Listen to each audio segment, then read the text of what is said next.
जय हिंद दोस्तों। आज आपको बताने जा रहा हूं कि जमीन सर्वे होता क्या है।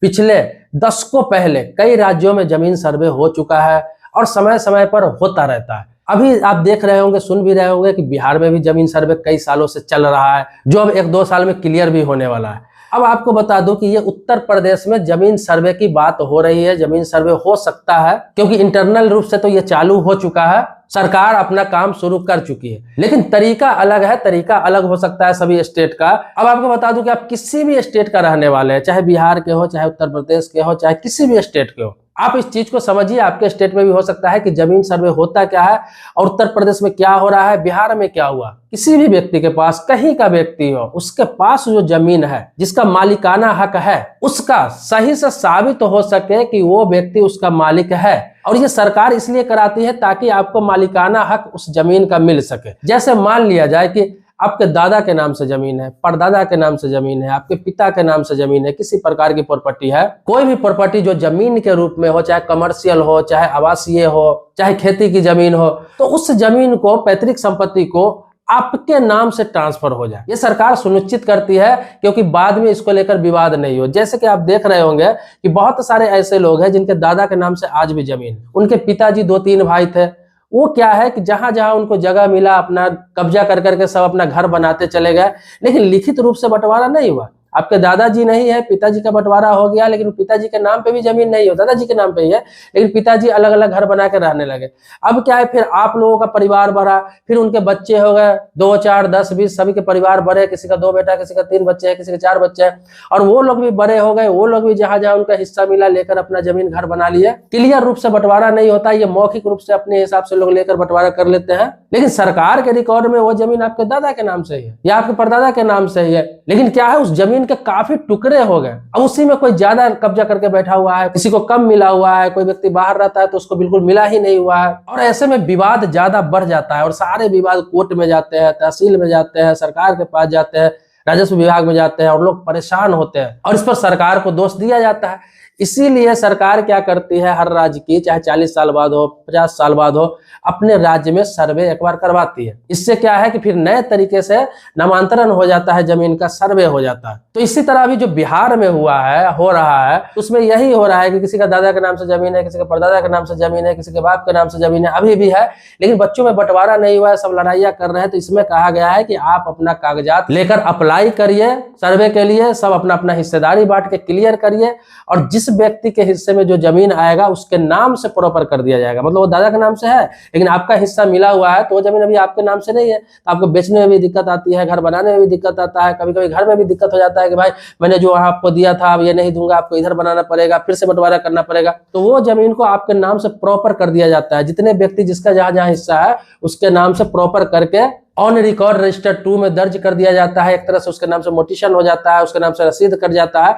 तो उस व्यक्ति को, दादा के नाम से जो जमीन था, उस व्यक्ति को उसके खुद के नाम से मालिकाना हक मिल जाता है और झंझट खत्म हो जाता है। तो जमीन सर्वे इसीलिए कराया जाता है। दूसरा क्या है कि किसी का जमीन कोई कब्जा करके दूसरा बैठा हुआ है, छोड़ नहीं रहा है, दबंगाई के बल पे, ताकत के बल पे, तो वो सर्वे होता है। तो जिस व्यक्ति का जो मालिकाना हक होता है, जिसका पेपर ऑन रिकॉर्ड नाम से रहता है, उसी के नाम से उसको सर्वे कर दिया जाता है। दूसरा क्या है, जो व्यक्ति नए लोग जमीन खरीद रखे हैं उसको ज्यादा दिक्कत नहीं होती है, उसका तो उसी के नाम से रहता है, तो उसी के नाम से सर्वे हो जाता है। तो इसमें कई तरह के काम होते हैं। एक तो होता है कि पूर्वज के जमीन को आपके नाम से, जो उत्तराधिकारी है उनके नाम से अलग अलग बंटवारा करके उनके नाम से जमीन को करना। दूसरा क्या होता है कि जो व्यक्ति जमीन ले रखे हैं 10 साल 15 साल से, उन्होंने दाखिल खारिज नहीं कराया, मोटेशन नहीं कराया, दिक्कत आ रही थी या फिर समय नहीं मिल पा रहा था, तो इसी में उनका मोटेशन भी हो जाता है, उनके नाम से जमीन करा दिया जाता है। तीसरा क्या है कि सारा चीज जिनका ऑनलाइन नहीं है, जिनका जमीन ऑनलाइन नहीं दिख रहा है साइट पर, गवर्नमेंट के साइट पर, वो ऑनलाइन कर दिया जाता है ताकि पारदर्शी हो जाता है, किसी प्रकार की कोई विवाद नहीं होती है। तो बिहार में तो ये चल ही रहा है। उत्तर प्रदेश में भी आपको बता दूं कि सरकार के द्वारा ये काम चल रहा है। पिछले कई महीनों से ये काम चल रहा है कि जितने भी जमीन वाले हैं, वहां पे जितने भी पब्लिक है, जितने भी जनता है, उनका पहले तो किया जा रहा है, पहले चरण में कि जो भी जमीन है उनका ऑनलाइन किया जा रहा है। जिनका हो गया हुआ है तो ठीक है, जिनका नहीं है उन लोगों को पहले ऑनलाइन किया जा रहा है। लगभग 70% काम ये पूर्ण हो चुका है, ऑनलाइन किया जा चुका है। सबका खतौनी, जो यूपी में खतौनी बोलते हैं, वो सारा खतौनी ऑनलाइन किया जा चुका है, और जिसका नहीं हुआ है उसका हो रहा है। पहले तो ऑनलाइन किया जाएगा, अगर आपके दादा के नाम से है, आपके परदादा के नाम से है, आपके पिताजी के नाम से है, वो जीवित नहीं है, तो पहले उन्हीं का जमीन जो रिकॉर्ड में सरकार का है उसको पहले वो ऑनलाइन कर रहा है। जब ऑनलाइन हो जाएगा तो आने वाले समय में आपसे कहा जा सकता है कि अब इसको ऑनलाइन हो गया हुआ। अब यहाँ पर क्या है कि आप अपने जमीन के कागजात के साथ आइए, ऑनलाइन आवेदन करिए और अपना बंटवारा कर लीजिए, विवाद खत्म कर लीजिए, अपने नाम से करा लीजिए। तो ये सरकार धीरे धीरे चीजों को आसान कर रही है ताकि जमीन विवाद कम हो। तो मैं आप लोगों से ये कहना चाहूंगा कि आप कहीं के भी किसी स्टेट के रहने वाले हैं, जो पैतृक संपत्ति है, जो पुराना संपत्ति है, उनको आप लोग खुद भी बंटवारा कर सकते हैं। जरूरी नहीं कि सरकार जब सर्वे कराएगी तभी उस समय आपको भागदौड़ करना है। बिहार में यही तो हो रहा है कि बंटवारा के समय लोग भागदौड़ कर रहे हैं, उसमें से कोई पहुंच पा रहा है, कोई नहीं पहुंच पा रहा है, किसी का हिस्सा कोई मिल पा रहा है, किसी का नहीं मिल पा रहा है, किसी का विवाद चल रहा है, किसी का केस कोर्ट में चल रहा है।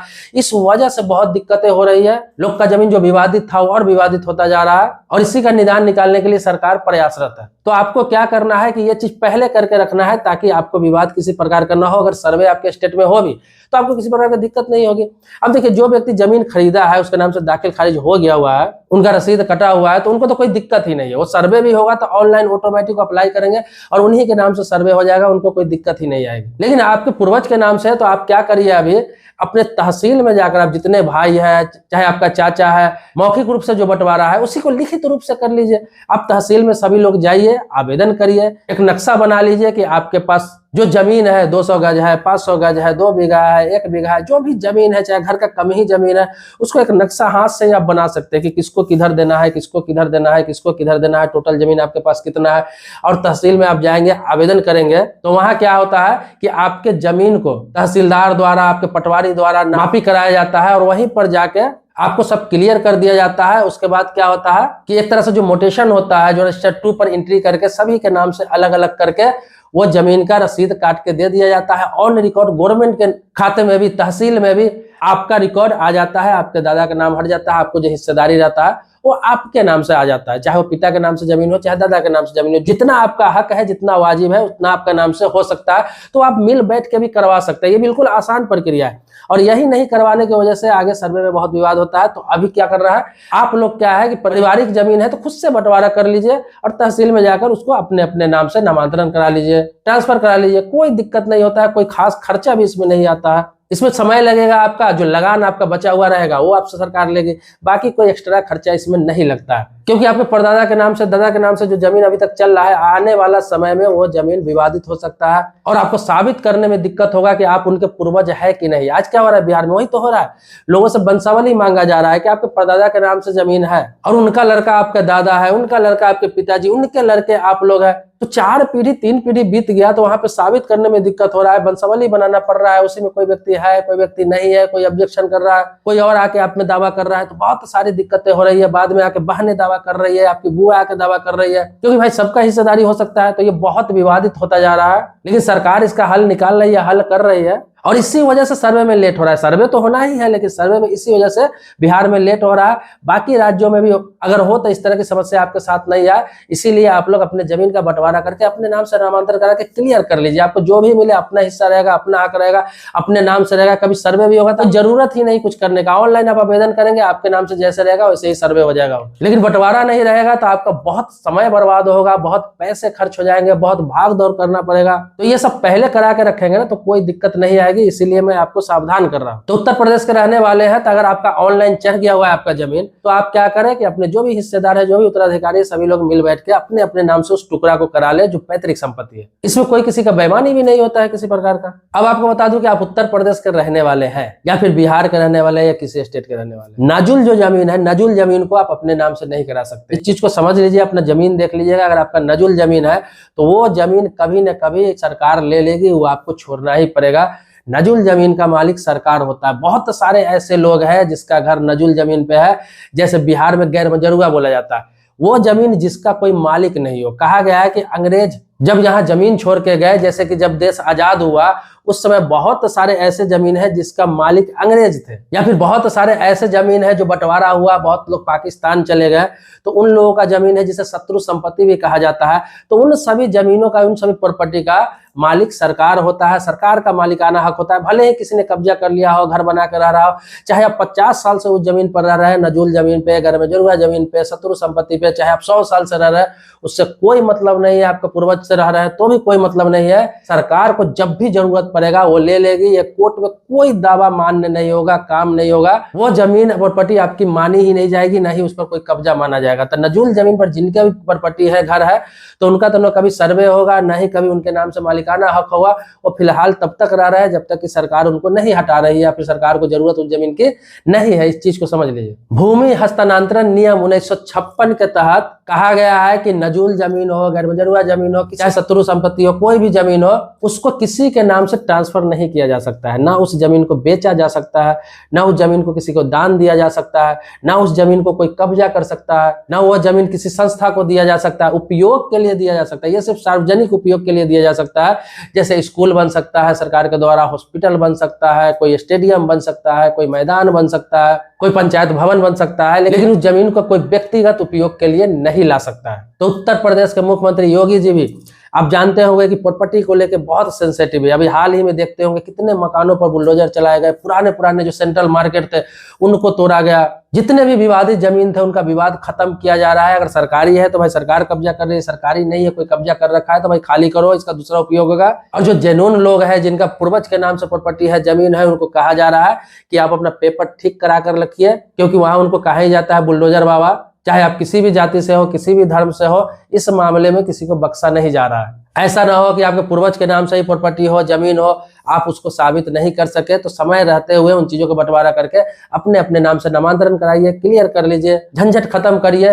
बंटवारा कभी भी ऐसे मौखिक रूप से मत करिए। कभी भी जमीन का, प्रॉपर्टी का बंटवारा मौखिक रूप से नहीं करना चाहिए, लिखित रूप से करिए। चाहे तहसील से जाकर लिखित रूप से अपने नाम से करिए अपना अपना हिस्सा, या फिर आपके पास पैसे है तो आप जाके रजिस्ट्री ऑफिस में अपने अपने नाम से रजिस्ट्री करा लीजिए उस जमीन को बंटवारा करके। हालांकि रजिस्ट्री में खर्चा लगता है, इसलिए सबसे आसान प्रोसेस है कि आप अपने अंचलाधिकारी के पास या फिर अपने तहसील में जाके आसान से ये प्रोसेस कर सकते हैं। क्योंकि अब केंद्र सरकार हो या राज्य सरकार हो, जमीन के मामले में ये लोग चाहते हैं कि हर चीज क्लियर हो, ताकि कोई व्यक्ति कोई घर बनाता है इतना पैसा लगाकर, तो सरकार को मजबूरी में उस पर बुलडोजर न चलाना पड़ा, तोड़ना न पड़े। जो 10 साल 20 साल 50 साल से लोग रह रहा है उनको बेघर न होना पड़े। इसीलिए पहले ही एक तरह से समझिए ये वार्निंग है, तो इन चीजों को समझना चाहिए। और आपका जो खुद का जमीन है, जो पैतृक संपत्ति है, जो खानदानी जमीन हो, उनको आप ठीक जरूर करा लीजिए। बाकी जमीन प्रॉपर्टी से संबंधित कोई जानकारी चाहिए आपको, कोई सवाल मन में है, चाहे बंटवारा से संबंधित कोई सवाल मन में है, किस तरह से अपने नाम से कराए, प्रॉपर अगर वीडियो चाहते हैं, हालांकि इस पर कई वीडियो पहले भी बना चुका हूं, तो आप सवाल ज्यादा से ज्यादा करेंगे तो उस पर मैं वीडियो बनाने का प्रयास करूंगा, आपको अवेयर करने का प्रयास करूंगा, आपको जागरूक करने का प्रयास करूंगा, ताकि आपका जमीनी विवाद खत्म हो। बाकी समय समय पर जो भी अपडेट आता रहता है जमीन से संबंधित, प्रॉपर्टी से रिलेटेड, गवर्नमेंट स्कीम से संबंधित, सब कुछ मैं आपको अपडेट करता रहता हूँ, जानकारी देता रहता हूँ, अवेयर करता रहता हूँ। बाकी आप मेरे चैनल पर नए हैं तो चैनल को सब्सक्राइब कर लीजिए, बेल घंटी भी दबा लीजिए। अगर पुराने सब्सक्राइबर है, वीडियो आप देखते हैं हमारा, तो इसके लिए आभारी हूँ आपका। मिलते हैं नेक्स्ट वीडियो में एक नए टॉपिक के साथ, तब तक के लिए शुक्रिया, धन्यवाद, जय हिंद दोस्तों।